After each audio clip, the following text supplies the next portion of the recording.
Let's be real. Community is the new currency. And you can buy all the ads you want, but if people don't engage with your brand, then what's the point? So, today we're going to talk about the power of collective voices and how we can build and nurture a growing community. So, let's get into it.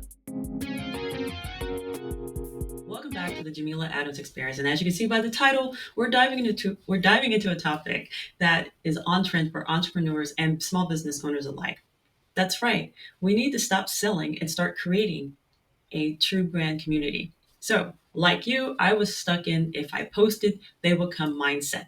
And I'm still working on it. So I don't gatekeep. Whatever strategies I learned, I pass them on to you. So let's do it. The thing is, we have to shift from an audience to community. And we need to build a connection, not conversion. Because I know we all look at our analytics, I do, and we always wonder, well, what post can we have that will go viral? What is the number of views that we've had or anything like that?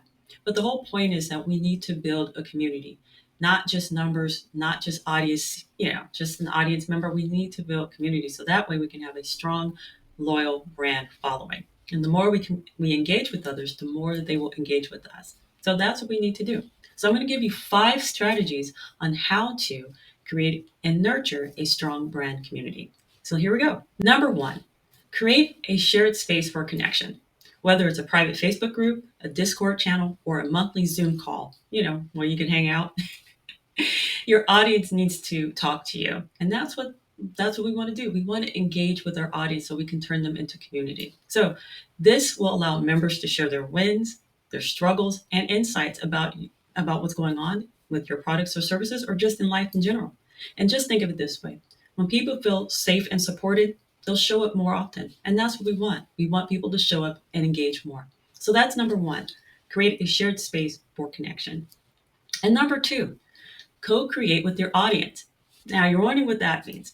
Co-creating with your audience is your audience members or your followers or a gold mine of information. You can ask them what topics you would like to discuss for the next week or so, or however you schedule it. So, number 2, remember, co-create with your audience. So that way you can get as much information from them as you engage with them. So let's move on to number 3.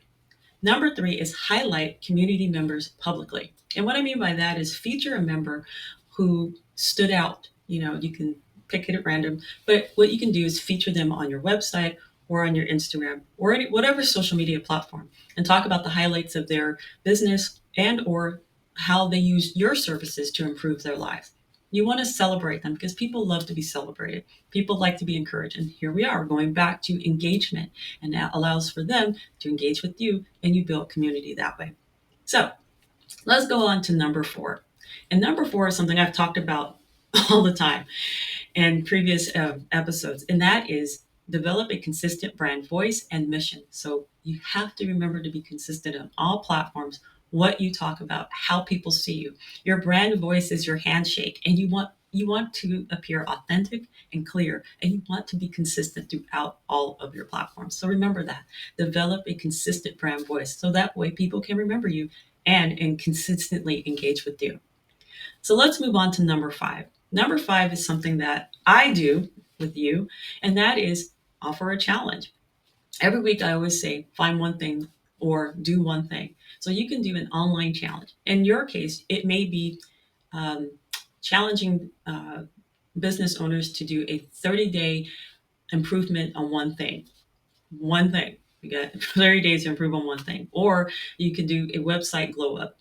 I can help you with that if you want to talk about what I do. I'll leave that information in the show notes. But the whole point is to engage with your audience because you're trying to build community. And that's what we're doing here online. Because trust me, in this day and age, we need to build each other up and not tear each other down. So, and if I haven't made mention of it, this year's theme is finding your voice, especially as an entrepreneur and small business owner. So that is my challenge. Well, I should say I'm coming up to my challenge. My challenge for you is to ask your audience, your community, one question about what you do that you can improve on. Take the feedback. So that is my challenge to you. One question to your audience on what product or service they think needs to be improved on, or what stands out about your services. So you can do it that way. So just find a question that you think that you believe that your audience will engage in. So until next week, I want you to be inspired, be inspiring, be encouraged, be encouraging. But most of all, I want you to be you. And I'll check you out next week. Take care.